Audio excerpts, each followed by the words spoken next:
হরে কৃষ্ণ। আগামী 29শে আগস্ট বৃহস্পতিবার পবিত্র অন্নদা একাদশী ব্রতের দিন। বছরে অন্যান্য একাদশীর ব্রতের থেকেও এই অন্নদা একাদশী ব্রতকে খুবই গুরুত্বপূর্ণ এবং শ্রেষ্ঠ বলা হয়েছে। যে ব্রতটি পালন করলে মানুষের পূর্বজন্মের বা পূর্বকৃত পাপরাশি ধ্বংস হয়, পাশাপাশি তার পূর্বের সুখ শান্তি লাভ হয়ে থাকে। যেমন হরিশ্চন্দ্র রাজা পর্যন্ত এই একাদশী ব্রত পালন করেছিল, যার ফলশ্রুতিতে তার স্ত্রীকে হারিয়েছিল, এমনকি রাজ্য হারিয়েছিল, পুত্র সন্তান মারা গিয়েছিল, সকল কিছু আবার ফিরে পেয়েছিল এই অন্নদা একাদশী ব্রত পালন করার ফলে। কিন্তু এই শুভ দিনে ভুলেও কিছু কাজ আমাদের করা উচিত নয়। আপনি ব্রত করেন কিংবা না করেন, ভুলেও যে কার্যগুলো এই অন্নদা একাদশী ব্রতের দিনে করা উচিত নয়, আজকের এই পর্বে আমরা সেই প্রসঙ্গে জানার চেষ্টা করব। সকলকে স্বাগতম জানাচ্ছি আমাদের এই অমর কৃষ্ণ কথায়। আমরা চেষ্টা করি এরকমই সনাতন ধর্মের গুরুত্বপূর্ণ তথ্যগুলোকে আপনাদের সাথে উপস্থাপন করতে, শেয়ার করতে। তাই আসুন আগামী কিছুক্ষণ সময় ধৈর্য ধরে আজকের এই অন্নদা একাদশী প্রসঙ্গে বিশেষ গুরুত্বপূর্ণ তথ্যগুলো জেনে নেই। ব্রহ্মবৈবর্ত পুরাণে এই অন্নদা একাদশীর বিশেষ মাহাত্ম্য কথা বর্ণনা করা হয়েছে, যা শ্রবণ করলেও বলা হয়েছে সর্বপাপ থেকে মুক্ত হয়ে বৈকুণ্ঠ ধামে গতি হয়, এবং সে ব্যক্তি অশ্বমেধ যজ্ঞ করলে যে ফল পাওয়া যায় সেই ফল লাভ করতে পারে। তাই খুবই গুরুত্বপূর্ণ এই অন্নদা একাদশী ব্রত। যদি আজকের এই তথ্যগুলো জেনে আপনি সমৃদ্ধ হয়ে থাকেন, অবশ্যই একটা লাইক করে যাবেন এবং কমেন্টে যদি একাদশী বিষয়ে কোনো প্রশ্ন থাকে জানাতে পারেন, অথবা আপনার ইষ্ট দেবতার নামটি একবার হলেও লিখে যাবার অনুরোধ জানাচ্ছি। দেখেন, বলা হয়েছে এই যে যেমন এক একটা দিন হচ্ছে এক একটা দেবতার জন্য উৎসর্গীকৃত। যেমন বৃহস্পতিবার দিন সেটি মা লক্ষ্মীর দিন, শনিবার দিন শনি দেবতার দিন, কিন্তু একাদশীর দিনটি হচ্ছে ভগবান বিষ্ণুর দিন। এই দিনে ভগবান বিষ্ণুর পুজো করা, একাদশীর ব্রত পালন করা সবই খুবই মঙ্গলময়। সেজন্য প্রত্যেকটা মানুষের উচিত একাদশী ব্রত ভক্তি শ্রদ্ধার সহিত পালন করা। সমস্ত পাপ ভস্মীভূত হয়ে যায়। তার থেকেও বড় বিষয় হচ্ছে ভগবানের খুবই প্রিয় হওয়া যায় কেবলমাত্র যারা একাদশী ব্রত ভক্তি শ্রদ্ধার সহিত পালন করবে। বিশেষ করে এই যে অন্নদা একাদশী ব্রত, এটা অনেক স্থানে, যেমন আমাদের বাংলাদেশে, ভারতবর্ষে এটি অনেক স্থানে হচ্ছে 29শে আগস্ট, আগামীকালকে বৃহস্পতিবারে ব্রত পড়বে। কিন্তু ভারতের আবার অনেক জায়গায়, যেমন বৃন্দাবন, তামিলনাড়ু, এই সমস্ত জায়গায় আবার হচ্ছে 30শে আগস্ট শুক্রবার এই ব্রত পালন করতে হবে। তো সেক্ষেত্রে ভালো হচ্ছে পশ্চিমবঙ্গের এইদিকে আবার 29শে আগস্ট পালন করতে হবে আগামীকালকে। কিন্তু ভালো হচ্ছে আপনার ওই স্থানের সময়সূচি বা এরকম ইসকন ভক্তরা চার্ট করে থাকে একাদশীর, সেই অনুসারে আপনি ব্রত করবেন, মানে সেই চার্ট দেখে। আবার বিশেষ করে ইউরোপের দিকে এই একাদশী অন্নদা একাদশী ব্রতটা একটুকু মানে দেখা যায় ভারতের মধ্যেই এক স্থানে একদিনে পড়ে, অন্য স্থানে আর এক দিনে পড়েছে, এরকম একটা ব্যাপার। তো আবার মানে এবছরে যে অন্নদা একাদশী ব্রত, এটা আবার পক্ষবর্তিনী মহাদ্বাদশী রয়েছে। যেমন আমরা শুধুমাত্র একাদশীর যে মূল তিথি তখনই কিন্তু ব্রত করি না, ব্রত করি আমরা দ্বাদশী সংযুক্ত একাদশী। তো দ্বাদশী সংযুক্ত একাদশীর মধ্যে মানে 8টা মানে মহাদ্বাদশী রয়েছে, যার মধ্যে একটা মহাদ্বাদশী হচ্ছে পক্ষবর্তিনী মহাদ্বাদশী। তো এই যে অন্নদা একাদশী ব্রত গত বছরেও পক্ষবর্তিনী মহাদ্বাদশী যুক্ত ছিল, এবছরেও পক্ষবর্তিনী মহাদ্বাদশী যুক্ত রয়েছে। এবং এই পক্ষবর্তিনী মহাদ্বাদশীর খুবই মহিমা ব্রহ্মবৈবর্ত পুরাণে পাওয়া যায়। সেই মহাদ্বাদশী সংযুক্ত করে যে ব্যক্তি একাদশী ব্রত পালন করবে তার আরো বিশেষ ফল। তাই সকল কিছু মিলিয়ে এই পক্ষবর্তিনী মহাদ্বাদশী যে কোনো সময় পড়তে পারে। সকল কিছু মিলিয়ে এবছরের এই অন্নদা একাদশী ব্রত খুবই গুরুত্বপূর্ণ। প্রত্যেকেরই বিশেষ করে এই একাদশী ব্রতটি ভক্তি শ্রদ্ধার সহিত পালন করা উচিত। আপনি নিজেই ব্রত পালন করবেন অবশ্যই, এবং সকলকে উদ্বুদ্ধ করাবেন। কিন্তু একাদশীতে অবশ্যই অনেকে প্রশ্ন করেন গাজর খাওয়া যাবে কিনা, একাদশী ব্রতের দিনে কি কি খাওয়া যায়, কি কি খাবার খাওয়া যায় না। যদিও আমরা ইতিপূর্বে আলোচনা করেছি, অনেকে জানি, তারপরেও সংক্ষেপে বলে দিচ্ছি। অবশ্যই একাদশীর দিনে যে কোনো প্রকার ফল খেতে পারবেন। যে কোনো প্রকার ফল, কাঠবাদাম, কাজু বাদাম, মিষ্টি কুমড়া, মিষ্টি আলু, এগুলো আপনারা সবজি হিসেবে রান্না করেও খেতে পারেন। দুগ্ধ খেতে পারবেন। তবে একটা বিষয় হচ্ছে একাদশীর দিনে কিন্তু মনে রাখবে, ভুলেও কখনো আপনারা এই যে আমরা সবজি রান্না করতে যাই, সেক্ষেত্রে মানে সরিষার তেল ব্যবহার করা উচিত নয়। কেন? একাদশীতে পঞ্চরবি শস্য গ্রহণ করা যায় না, এতে সকল পাপের ভাগী হতে হয়। তো সেক্ষেত্রে আপনি মানে বাদাম তেল অথবা ঘি দিয়ে রান্না করতে পারেন। তারপরে সেখানে আপনারা ফুলকপি দিতে পারেন, কিন্তু বাঁধাকপি, পুঁইশাক, বটবটি, ঢেঁড়স, সিম এগুলো কখনো দেওয়া যায় মানে সবজি হিসেবে খাওয়া যায় না একাদশীর দিনে। বেগুন এগুলো খাওয়া উচিত নয়। এমনকি অনেকে আছে যে কাউন, শ্যামাচাল, শ্যামাদানা খেয়ে থাকে, তো সেক্ষেত্রে কাউন, শ্যামাচাল, শ্যামাদানা এগুলোও একাদশীর দিনে গ্রহণ করা যায় না। এবং আর একটা বিষয় হচ্ছে যে একাদশীতে রূপচর্চা করা, একাদশীর দিনে সাবান শ্যাম্পু ব্যবহার করা, এটা আসলে করা যাবে কিনা? না, মনে রাখবে একাদশীর দিনে সাবান শ্যাম্পু এগুলো ব্যবহার করা যায় না এবং করা ঠিক নয়, এতে ব্রতে দোষ লাগে। এমনকি একাদশীর দিনের অবশ্যই আমরা জানি যদিও নিয়মটা, একাদশীর আগের দিনে সংযম পালন করতে হয়। এরপরে সংযমটা কিরকম? মাছ মাংস খাওয়া উচিত নয়। অনেকে প্রশ্ন করেন আমি আগের দিনে ভুলক্রমে মাছ মাংস খেয়ে ফেলেছি, সেক্ষেত্রে ব্রত করা যাবে কিনা? অবশ্যই যাবে। একাদশীর আগের দিনে সংযম পালন করা উচিত, কিন্তু যদি নাও করতে পারেন তারপরেও যে কেউ একাদশীর ব্রত ভক্তি ভরে পালন করতে পারবে।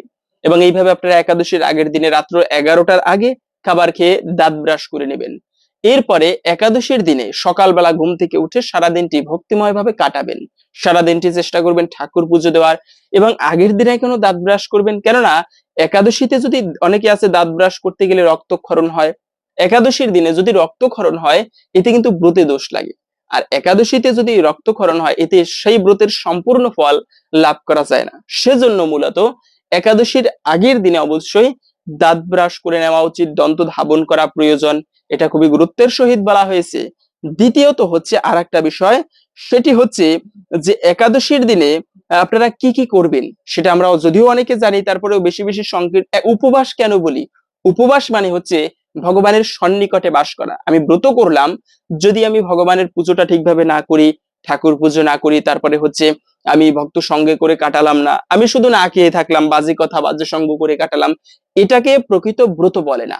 তো আমরা ভিডিওর মূল প্রসঙ্গ জেনে নিচ্ছি যে কাজগুলো করা উচিত নয়। তবে তার পূর্বে ব্রহ্মবৈবর্ত পুরাণে এই অন্নদা একাদশীর বিশেষ মাহাত্ম্য কথা বর্ণনা করা হয়েছে, যা শ্রবণ করলেও অনেকাংশেই এই ব্রতের ফল লাভ করা যায়। কিছুক্ষণ সময় ধৈর্য ধরে আসুন, এই অন্নদা একাদশীর বিশেষ মাহাত্ম্য কথা বা মহিমা শ্রবণ করি। সকলকে বলবো কিছুক্ষণ সময় ধৈর্য ধরে আসুন, এই মহিমা কথা আমরা শ্রবণ করতেছি। অন্নদা একাদশী, এই ভদ্রাবতী কৃষ্ণপক্ষিয়া অন্নদা একাদশীর মাহাত্ম্য ব্রহ্মবৈবর্ত পুরাণে বর্ণনা করা হয়েছে। মহারাজ যুধিষ্ঠির বললেন, হে কৃষ্ণ, ভাদ্র মাসের কৃষ্ণপক্ষের একাদশীর নাম কি? তা শুনতে আমি অত্যন্ত আগ্রহী। শ্রীকৃষ্ণ বললেন, হে রাজন, আমি সবিস্তারে এই একাদশীর কথা বর্ণনা করছি, একাগ্র চিত্তে শ্রবণ করুন। ভাদ্রের কৃষ্ণপক্ষিয়া একাদশীকে বলা হয় অন্নদা। এই তিথি সর্বপাপ বিনাশিনী, যিনি শ্রীহরির চরণে এই ব্রত পালন করেন তিনি সর্বপাপ থেকে মুক্ত হন। যিনি মানে এমনকি এই ব্রতের নাম শ্রবণেই রাশি রাশি পাপ বিদূরিত হয়ে যায়। এই ব্রত প্রসঙ্গে একটি পৌরাণিক ইতিহাস রয়েছে। প্রাচীনকালে হরিশ্চন্দ্র নামে এক নিষ্ঠাবান সত্যবাদী রাজা, চক্রবর্তী রাজা ছিলেন। তিনি পূর্ব কর্মফল হেতু এবং প্রতিজ্ঞার সত্যতা রক্ষায় তিনি রাজ্যভ্রষ্ট হন। অবস্থা এমন হলো যে তিনি নিজের স্ত্রী, পুত্র এবং অবশেষে নিজেকেও পর্যন্ত বিক্রি করতে বাধ্য হলেন। হে রাজেন্দ্র, এই পুণ্যবান রাজা চণ্ডালেরও দাসত্ব স্বীকার করেও সত্য রক্ষার্থে দৃঢ়নিষ্ঠ প্রদর্শন করেছিলেন। তিনি শ্মশানে মৃত ব্যক্তির বস্ত্র কররূপে গ্রহণ করতেন।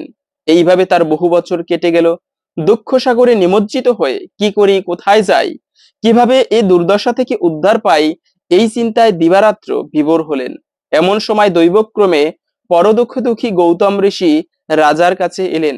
রাজার সামনে দাঁড়িয়ে এরপরে রাজা করজোরে এবং ভক্তি ভরে সেই মণিকে প্রণাম করলেন।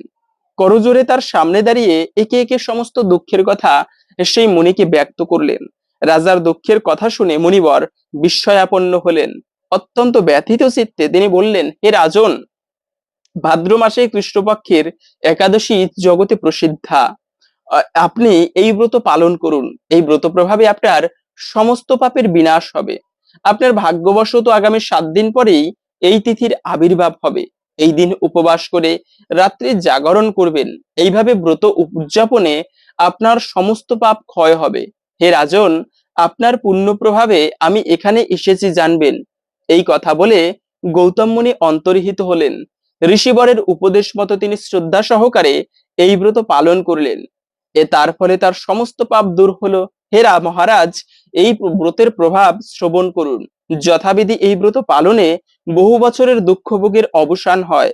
ব্রতের প্রভাবে রাজা হরিশ্চন্দ্রের সকল দুঃখ সমাপ্ত হলো। পুনরায় তিনি স্ত্রীকে ফিরে পেলেন এবং তার মৃতপুত্রও জীবিত হলো। আকাশ থেকে দেবতাগণ দুন্দুভি বাদ্য এবং পুষ্প বর্ষণ করতে লাগলেন। নিষ্কণ্টক রাজ্যসুখ ভোগ করে অবশেষে আত্মীয় স্বজন ও নগরবাসী সহ স্বর্গে গমন করলেন। যে মানুষ নিষ্ঠা সহকারে এই ব্রত পালন করবেন তিনি শ্রীহরির চরণে ভক্তি লাভ করে অবশেষে দিব্যধামে গমন করবেন। এই ব্রতের মাহাত্ম্য পাঠ এবং শ্রবণে অশ্বমেধ যজ্ঞের ফল লাভ হয়ে থাকে। আশা করি বুঝতে পেরেছেন এই ব্রত পালন করলে আমরা কি ফল লাভ করতে পারি। সেজন্য আপনি নিজেই ব্রত পালন করবেন এবং সকলের মাঝে ছড়িয়ে দিবেন, যেন আমরা সবাই এই অন্নদা একাদশী ব্রত প্রসঙ্গে জানতে পারি। কিন্তু এই একাদশীর পারণটা কখন করতে হবে? একাদশীর পারণ হচ্ছে মূলত পরের দিনে সকালবেলা আপনারা সকাল 8টা 21 মিনিট থেকে 9টা 52 মিনিটের মধ্যে পালন করে নেবেন একাদশীর। কিন্তু এই দিনে কোন কোন কাজ করা উচিত নয় মনে রাখবে, আপনি ব্রত করতে পারেন কিংবা না পারেন, ভুলেও কখনো পঞ্চরবি শস্য গ্রহণ করা উচিত নয়। যেমন চাল থেকে যত খাবার হয়, ভাত, তারপরে পায়েস, খিচুড়ি, এগুলো গ্রহণ করা উচিত নয়। এমনকি আহ, মানে আটা থেকে যত খাবার হয়, আটা রুটি, তারপরে হচ্ছে কি বিস্কিট, কেক, পাউরুটি, এগুলো খাওয়া উচিত নয়।